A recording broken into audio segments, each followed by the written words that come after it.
ఆడది నీకు బానిస కావాలంటే నీలో ఉండవలసిన 3 లక్షణాలు. 1 డబ్బు. ఒక నీతి గల ఆడది కూడా మగవాడికి ఎప్పుడూ తలవంచిద్ది అంటే తన వాళ్ల పరిస్థితి దారుణంగా తయారైనప్పుడు, తన ఇంట్లో ఉన్న మగవాళ్లు సమర్థులైనప్పుడు, ఇలాంటి పరిస్థితులలో ఉన్న ఆడది చూసే చూపు డబ్బువైపే ఉంటుంది.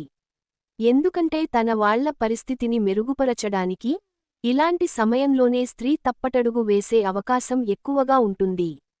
ఇలాంటి సమయం కోసం ఎదురు చూస్తున్నా కొంతమంది డబ్బున్న గుంట నక్కలు స్త్రీకి దగ్గర కావడానికి ప్రయత్నిస్తారు.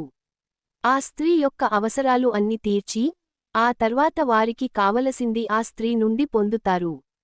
స్త్రీ అమాయకత్వం కారణంగా వారికి తలవంచుచుతుంది. ధైర్యం మరియు చేతిలో పవర్.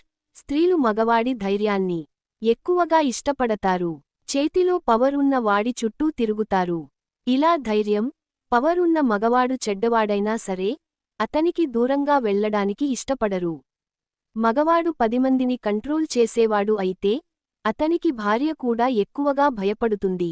ఇలాంటివారు భర్త వద్ద కంట్రోల్ లో ఉంటారు. ఎందుకంటే వీరి వెనక ఎప్పుడూ నలుగురు సపోర్ట్ ఎప్పుడూ ఉంటుంది కాబట్టి.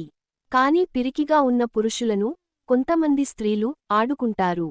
ఎందుకంటే ధైర్యం లేని పురుషులు ఏమి చేయలేరు అని స్త్రీలకు కొద్దికాలంలోనే అర్థమవుతుంది. పైగా వెనకాల పవర్ లేని మగవాడిని మన చట్టాలు స్త్రీ గురించి ఎంత హింసిస్తాయో అందరికీ తెలిసిన విషయమే. అధికమైన కోరికలు. స్త్రీ యొక్క కోరికలు మగవాడి కంటే 8 రెట్లు ఎక్కువగా ఉంటాయి.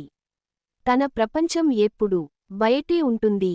తనని బయట ప్రపంచంలోకి తీసుకువెళ్లి మగవాడిని స్త్రీ ఎప్పుడు ఇష్టపడుతూనే ఉంటుంది.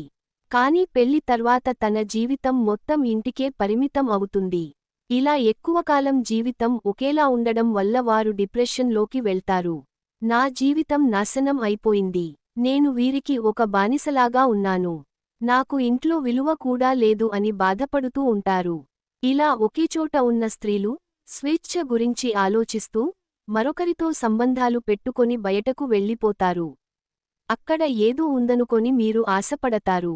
కానీ కొన్ని రోజుల తర్వాత అది కూడా వీరికి నార్మల్గానే అనిపిస్తుంది. ఫ్రెండ్స్, ఈ వీడియో గనుక మీకు నచ్చినట్లయితే ప్లీజ్ లైక్ చేసి మీ ఫ్రెండ్స్కి షేర్ చేయండి. అలాగే మా కొత్త వీడియోస్ మీకు వెంటనే చేరాలంటే మన ఛానల్ని సబ్స్క్రైబ్ చేసుకొని పక్కనే ఉన్నటువంటి బెల్ ఐకాన్ని ప్రెస్ చేయండి. ధన్యవాదములు.